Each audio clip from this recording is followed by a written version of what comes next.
Bonjour chers amis et bienvenue sur ma chaîne Le Potager de Patou 2020. Aujourd'hui, à la demande d'un de mes abonnés, je vais vous montrer comment moi j'ai fait pour faire mon treillis, étant donné que oui, tout dépendamment de l'espace qu'on a dans le jardin, on veut faire pousser verticalement, donc restez là, je vous montre comment moi j'ai fait mon treillis. Donc, avant même de commencer, ce qu'on va vraiment avoir besoin pour faire notre petit projet d'aujourd'hui, on va avoir besoin de 4 morceaux de bois. Ici, c'est des 12 pieds, des 2 par 3. Je vais tout vous donner les dimensions en centimètres dans la description. Donc, 4 madriers de bois d'une longueur de 12 pieds. On va avoir besoin des vis à bois. Eux, c'est des 3 pouces de long. On va avoir besoin d'une drille à batterie ou à la main, c'est plus rapide à batterie. On va avoir besoin d'une mèche pour pouvoir faire nos trous de passage. On va avoir besoin d'un ruban à mesurer. On va avoir besoin aussi de lunettes de sécurité, très important. Un bon crayon. On va avoir besoin d'une scie mécanique aussi. Donc, un coup qu'on a tous nos accessoires pour commencer notre petit projet d'aujourd'hui, la première des choses qu'on va vouloir savoir, c'est exactement où et combien de grand qu'on veut notre treillis. Pour ma part ici, j'ai des lits de 7 pieds de large. Donc ce qu'on va faire, tout dépendamment, comme je vous dis, de votre jardin, on va venir le mesurer à l'intérieur. Donc j'ai vraiment 7 pieds. Ce que nous, on va vouloir faire, étant donné que le treillis va être à l'extérieur, on va venir le visser à l'extérieur de la paroi du lit. Donc, on va prendre les dimensions extérieures. Donc, ma dimension extérieure est de 87 pouces. Donc, un coup qu'on a pris notre dimension, tout dépendamment aussi de la hauteur qu'on veut le faire. C'est sûr qu'on peut le faire à 6 pieds, on peut le faire à 8 pieds, tout dépendamment de la hauteur qu'on veut le faire, ça va déterminer la hauteur de nos madriers. Moi, j'ai dit des 12 pieds. Mais je me suis trompé, c'est des 8 pieds que j'ai utilisés, tout dépendamment de votre grandeur. Si vous êtes plus petit, vous ne voulez pas les avoir plus haut que 6 pieds, donc vous prenez les madriers de 6 pieds de long. Puis tout dépendamment, comme je vous ai dit, de la largeur de votre lit, on les coupe en fonction de la dimension extérieure. Donc on a dit qu'on avait besoin de 2 fois, étant donné qu'on a un en bas, on a un autre en haut. On en a besoin de 2 de 87 pouces. Donc, je vais venir faire une marque à 87 pouces. 2 fois.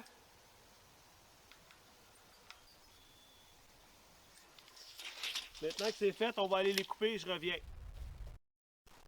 Donc, maintenant, on a nos 4 morceaux. On a nos 2 morceaux de 87 pouces de long pour faire notre base et notre haut. Et j'ai mes 2 de 7 pieds, étant donné que je vais les faire à 7 pieds de haut. Donc, j'ai mes 2 morceaux de 7 pieds. Donc, il va juste rester à les assembler. Mais avant, très important, ce qu'on va faire, c'est qu'on va faire les trous tout de suite d'avance. Comme ça, un coup que ça va être assemblé, ça va être plus facile de passer notre filage à l'intérieur au lieu de commencer à percer un coup que la structure est faite. Donc, restez là, je vous montre comment. Donc, on a nos 2 morceaux de 87 pouces. Maintenant, je vais vous montrer comment que je vais m'y prendre pour pouvoir faire les trous. Excusez. Donc, étant donné qu'on a 87 pouces, ce que je vais faire, c'est que je vais enlever 7 pouces, 3 pouces et demi de chaque côté pour avoir un chiffre de 80 qui se divise mieux en 4, mettons. Comme ça, si je les fais aux 4 pouces, ça donne 20 trous. Si on le divise en 6, etc. Donc, ce que je vais faire, c'est que je vais le faire en 6, étant donné que pour l'usage que j'ai besoin, que ce soit pour les concombres, les cornichons, les courges, étant donné que c'est des vignes qui poussent beaucoup, donc on peut les passer entre les trous facilement. Donc, on peut avoir 4 pouces, 6 pouces, tout dépendamment, c'est votre choix. Vous pouvez les faire la grosseur que vous voulez. Donc, ce que je vais faire, c'est que en premier, je vais mesurer 87 pouces. Donc, je vais enlever 3 pouces et demi au début. Et à partir du 3 pouces et demi, je vais calculer 6 pouces jusqu'à temps que j'arrive au bout.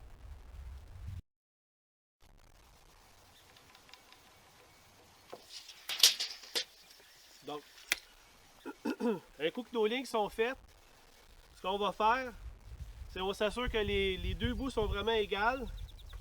Si vous avez une petite serre de cette façon-là, on va juste les serrer les deux ensemble. Juste pour pas qu'ils bougent, on s'assure qu'il est bien droit. Et maintenant, on va percer.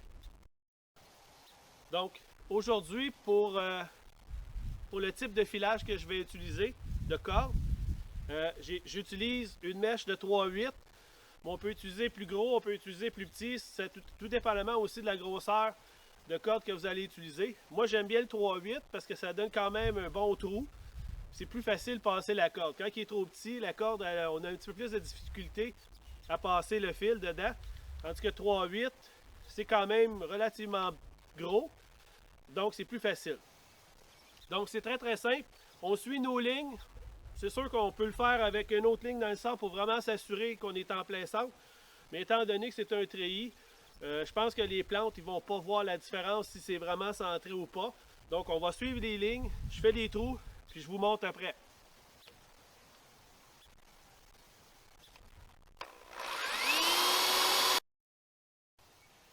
Maintenant que nos deux morceaux de 87 pouces ont été faits, maintenant on va s'attaquer aux deux de 7 pieds de long.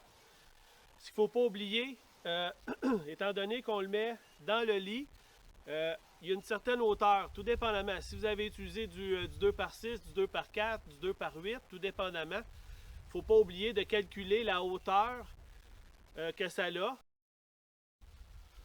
Donc, pour mesurer notre prochain, pour pouvoir savoir où percer les trous sur les madriers verticales, ce qu'il faut comprendre, c'est qu'il faut mesurer la base et la hauteur de notre lit. Excusez. Donc, moi ici, j'ai utilisé des 2x6 qui donnent 5 pouces et demi. Donc, ce que j'ai fait, c'est qu'à la base, je les ai mis à 7 pouces. C'est sûr que moi, j'ai laissé un jour parce que je veux pas que mon bois soit à côté sur l'autre, puis qu'il se ramasse de l'eau, et puis que ça finisse par pourrir, puis qu'il y a de l'eau stagnante. Donc, j'ai laissé un certain espace. Comme on peut voir, j'ai laissé environ 1 pouce et demi de distance. Mais on peut aussi l'accoter directement puis mettre 2 autres vis pour vraiment le solidifier encore plus. Mais moi, ce que je fais, c'est que j'en mets en haut pour vraiment les solidifier. Donc, ce qu'on va faire, c'est qu'à partir de notre dimension de 7 pouces, à partir de là, on va pouvoir calculer notre distance de trou. Donc, on sait maintenant qu'on a 7 pouces du sol jusqu'à notre premier madrier. Donc, ce qu'on va faire, c'est qu'on va venir se faire une marque à 7 pouces, étant donné que notre morceau va partir de là. Par la suite, on va calculer encore notre 6 pouces pour avoir le même 6 pouces de tantôt de la distance de nos trous. Donc, on va faire à partir de notre 7 pouces, on va tirer des trous à tous les 6 pouces jusqu'en haut.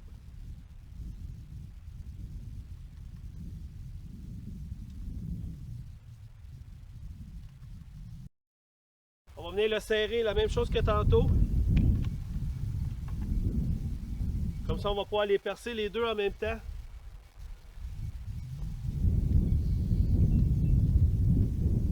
On essaie de les faire le plus centré possible. Comme ça, ben, c'est plus beau.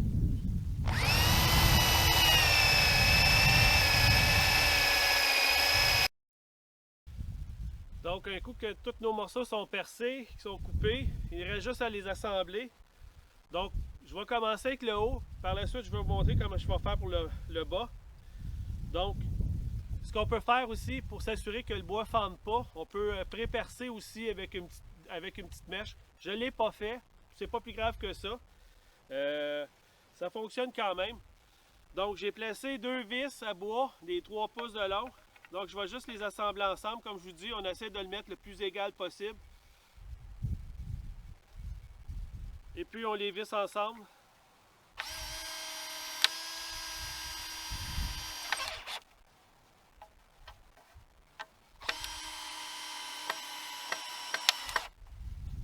Je vais faire les 4 côtés. Donc, pour les 2 morceaux du bas, ce qu'on va faire, c'est étant donné que je savais que j'avais 7 pouces en bas, j'ai rajouté le 1 pouce de plus pour pouvoir avoir un espace de dégagement. Si vous voulez l'avoir directement à côté sur votre lit, bien on enlève dans le fond, on le fait à la distance maximale. Donc moi je le levais à 8 pouces. Donc le bas ici va être à 8 pouces. Donc on s'assure encore d'être le plus droit possible. Et puis on visse les deux morceaux ensemble.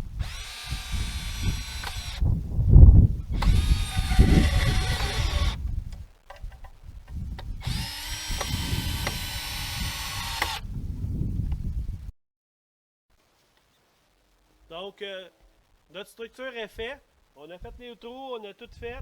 Maintenant il va rester à passer la corde. La corde, ça va dépendre tout dépendamment de la sorte de corde que vous allez utiliser. Moi, je vous dirais d'utiliser de la bonne corde. J'ai deux modèles. J'ai cette petite ficelle-là qu'on peut utiliser, qu'on trouve dans n'importe quelle quincaillerie, qui fait une bonne job. Moi, par contre, je l'ai essayé l'année passée, et puis je me suis rendu compte que les oiseaux vont sur le dessus de la structure et ils vont picasser un peu dessus, et ça fait qu'éventuellement la corde elle casse.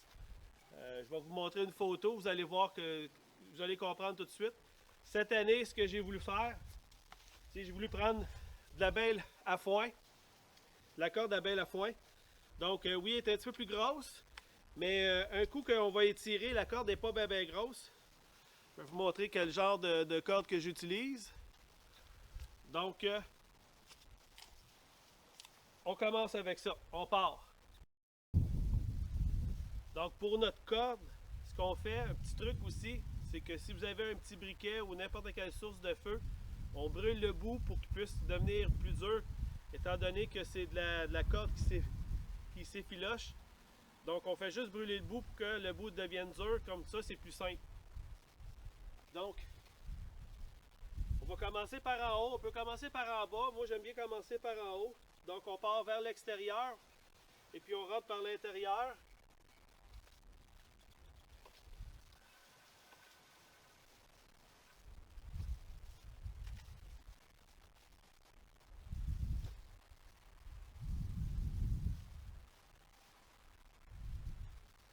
Et puis, on revient, la même chose.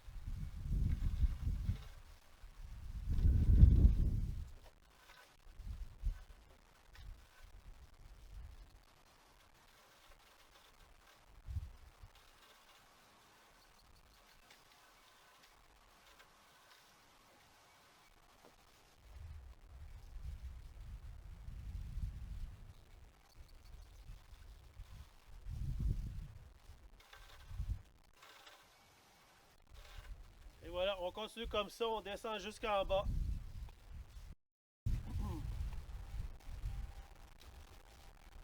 Donc, quand on arrive vers la fin, ce que je fais, c'est que je vais faire un bon nœud. Par contre, je vais vraiment l'enrouler alentour une à deux fois. Étant donné que ça, c'est de la grosse corde, j'ai pas besoin de le tourner deux fois. Mais je vais faire un nœud de façon à ce que je puisse le démancher assez facilement pour éventuellement, si j'ai besoin de le resserrer pendant l'été, j'ai pas besoin de défaire le nœud ou de couper la corde. Donc, ce que je vais venir faire, c'est que je vais venir faire un nœud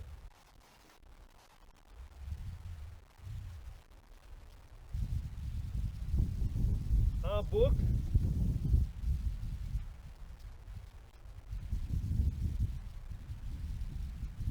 De façon à ce que je puisse défaire le nœud facilement.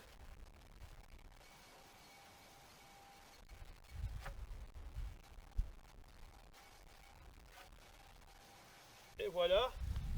Par la suite, ce qu'on fait, c'est qu'on va venir tirer bout par bout en gardant une certaine tension. On n'a pas besoin que ça soit super rigide, étant donné que on veut que ça bouge quand même avec les légumes qui vont être accrochés puis le vent. Donc, on fait juste tirer et on répète la même chose de chaque côté jusqu'à temps qu'on arrive en haut.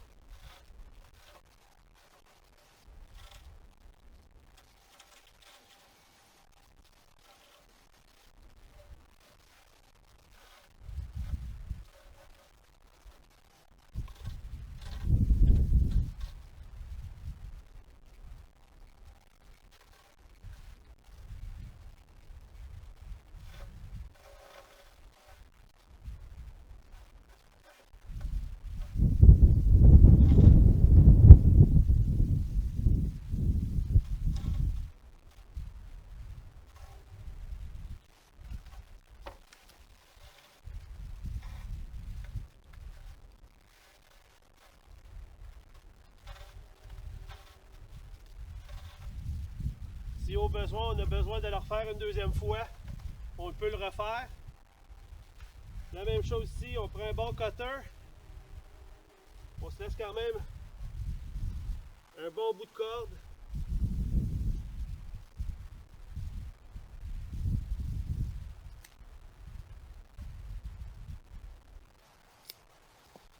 Et on vient faire la même chose. On fait un tour. Et puis on vient faire un nœud.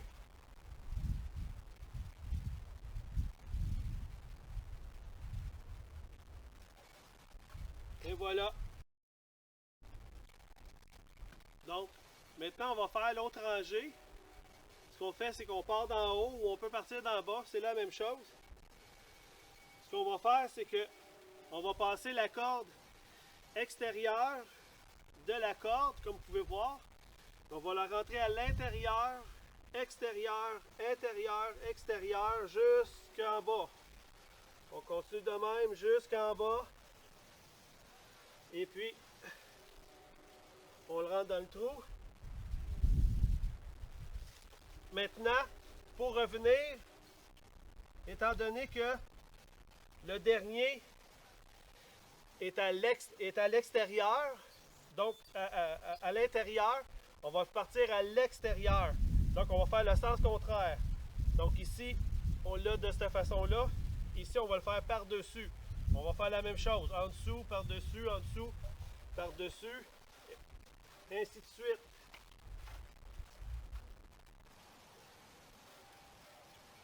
On s'assure d'avoir beaucoup de cordes. Donc on poursuit, on fait ça dans tous les trous.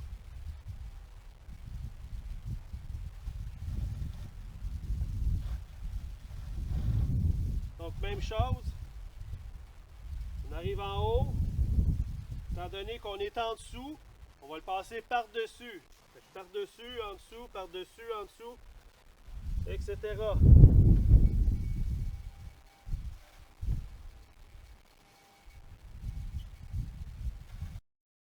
Un petit truc aussi, si vous voulez vous donner un petit peu plus de lousse, si vous mettez votre structure de cette façon-là en angle, puis vous tirez sur votre corde, ici, vous pouvez tirer sur votre corde, et puis vous faites chaque coin comme ça, et puis vous allez gagner plus de cordes pour pouvoir finir. Si maintenant vous arrivez au bout, vous n'avez pas fait assez long, donc on tire les extrémités comme ça, et puis on va chercher le maximum qu'on peut pour qu'on puisse finir.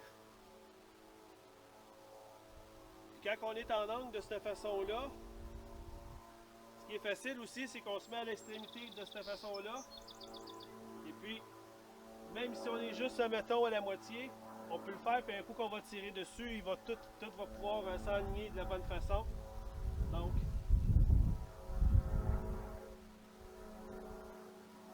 comme ça.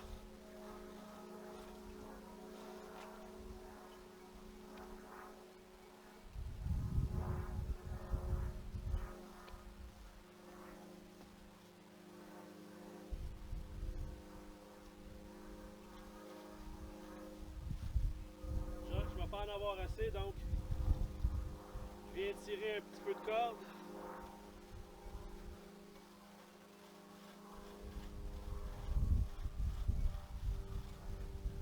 C'est un petit truc pour que ça aille plus vite.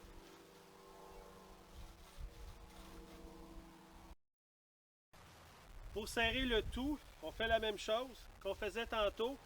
Donc on pousse par le bas sur celle-là ici, puis on tire vers le sens contraire. Et puis on donne une bonne tension. Et puis on continue de même.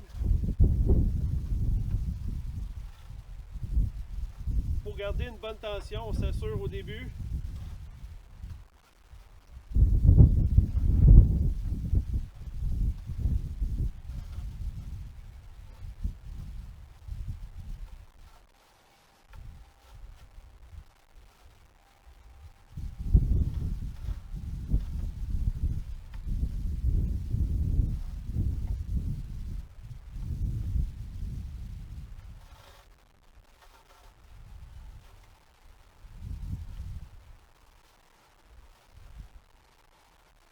Et voilà, on se laisse environ, je vous dirais, un 12-13 pouces de long. On coupe notre corde.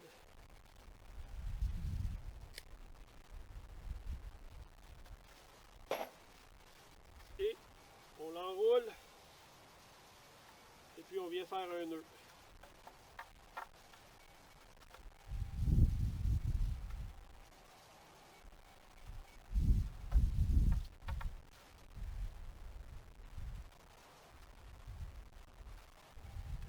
Et voilà.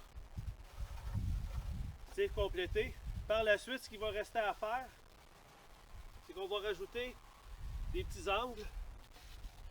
Je ne les pose pas avant parce que, justement, je veux poser ma corde en premier. C'est plus facile, on n'a pas les triangles. Donc les triangles, ce que j'ai fait, c'est que j'ai calculé 12 pouces, 12 pouces. J'ai tiré une ligne. J'ai transféré de côté, comme on peut voir. Donc, il nous reste juste à les installer. Par contre, on n'a pas besoin des vis de 3 pouces et demi, on a juste besoin des vis à bois d'à peu près 1 pouce et demi de long. Et c'est tout. Donc, voici ma structure. Voici le treillis que j'avais promis à un de mes abonnés. Donc, c'est aussi simple que ça. J'ai rajouté des triangles dans chaque coin. J'ai laissé l'espace pour justement pouvoir les visser dans chaque côté du lit. Je me suis assuré que la corde soit quand même très rigide. C'est sûr que ça va bouger, c'est normal. Ce que je veux, c'est étant donné qu'ils vendent beaucoup ici, je veux garder quand même les plans qui vont quand même bouger un peu et non pas que ça soit trop raide et qu'un coup de vent et que tout casse. Donc, c'est une façon qu'on peut faire pour les cocombes, les courges, les cornichons et tout. Ce qu'on peut faire aussi avec la même structure, c'est qu'on peut éliminer ceux qui sont à l'horizontale, juste garder ceux qui sont verticales, peut-être les distancer aux 8 pouces ou 10 pouces. Puis on fait juste mettre une corde qu'on peut utiliser aussi pour les tomates. Au lieu de les faire grimper sur des poteaux ou des cerceaux, on peut faire le même genre de treillis, mais les distancer à 8-10 pouces et puis mettre des plants de tomates et les enrouler sur une corde seulement. C'est ce que je vais faire aussi. Je vais vous montrer des photos éventuellement pendant la progression cet été. Mais voici le treillis que j'ai fait pour vous aujourd'hui. J'espère que ça vous a plu. Si vous n'êtes pas abonné, faites-le maintenant. C'est gratuit de toute façon. Si vous avez d'autres suggestions ou des commentaires, laissez-le plus bas. Si vous ne voulez pas manquer aucune de mes vidéos, il y a une petite cloche sur le côté. On clique dessus. On peut me donner des bons pouces. Ça m'aide aussi à progresser avec ma chaîne. Donc, ceci conclut pour aujourd'hui. J'espère que ça vous a plu. Merci et bonne fin de journée.